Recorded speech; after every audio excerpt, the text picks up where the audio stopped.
I have a to-do list, you have a to-do list, they have a to-do list, she probably has a to-do list. I'm feeling like Oprah right now. You get a to-do list, you get a to-do list, you get a to-do list, you get a to-do list. Say that 10 times fast. We all have so much we want to get done in life, and sometimes this list of things just gets, well, bigger. When this happens, the pressure mounts as our to-do list mounts. We then approach breaking down, and so to numb our minds, we go to the trusty old solution of just neglecting to think about them at all. Sound about right? My coping mechanism is to mindlessly scroll on social media, and I address how I overcome my addiction to that here. Ironically, on another vicious scrolling search on YouTube, I typed into the search bar, "Why am I not getting anything done?" To which I found a video called "Why It's So Hard to Get Anything Done." Wow. So I watched this bald-headed Canadian dude, Joey Schweitzer, talk about exactly what I've just explained. I was expecting it to be a video about how you need to be the hardest working person in the room and how you're destined for greatness if you show up, and we can all achieve great things if we just do more and more and more. But it wasn't like that. It was refreshing.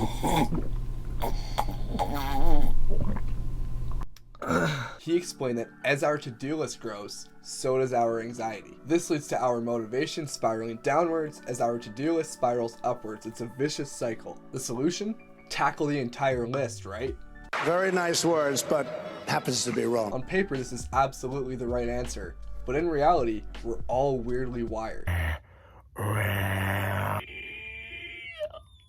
The solution? Do less. Now hold on. I know this may sound ludicrous, but please don't go. Of course, by doing less, the to-do list won't just magically disappear. But that's actually not what it means to do less. As Schweitzer explains in his video, which I've attached in the description down below, we all likely have one task in our lives that has a lot of emotional resistance to do, but we know we should do it. Maybe it's reading, maybe it's meditating, maybe it's doing Tai Chi.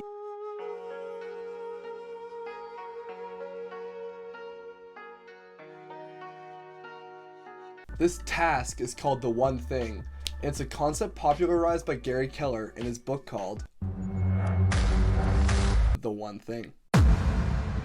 Essentially, the one thing is the overarching task that is causing us to procrastinate. For whatever reason, it is the single most challenging thing to pursue, which is exactly why we need to do it. So how do you identify it? Look at your to-do list, write down every last thing that you need to do, which I'm sure the list is massive.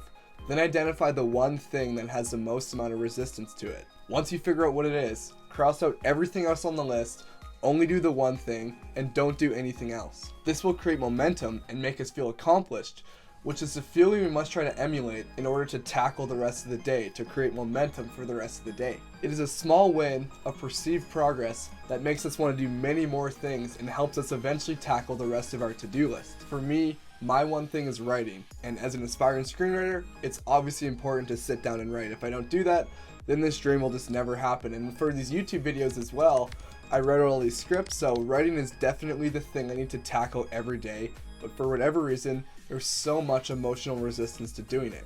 It may sound overly simplistic, but that's the beauty of it.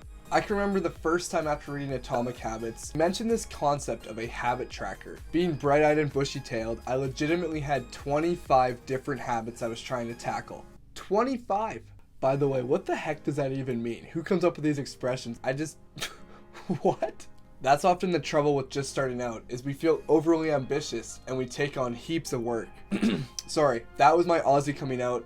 No Canadian ever has said heaps, so my apologies on that. When we have this honeymoon phase of being insanely productive, we can't help but feel like we can keep up with these godlike levels of efficiency.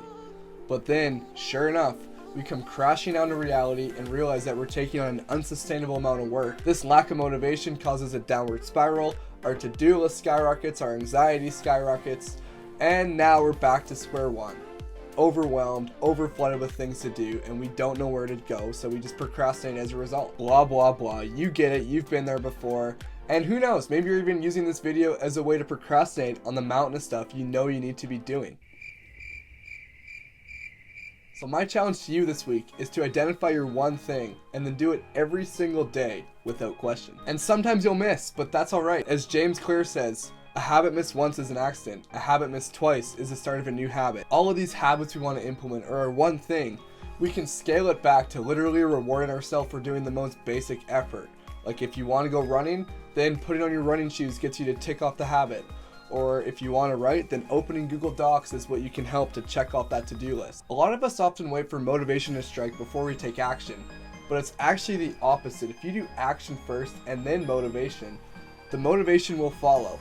But you just need to commit to showing up, trudging through the first 5 minutes where the resistance is the highest, and then eventually the lid will get taken off and you'll surprise yourself with what you're able to do, which will make you feel bright-eyed and bushy-tailed. Thanks for being here, everyone. If your coping mechanism is unsolicited phone usage, then you'll love the suggested video here. But thank you so much again. Cheers. Until next time.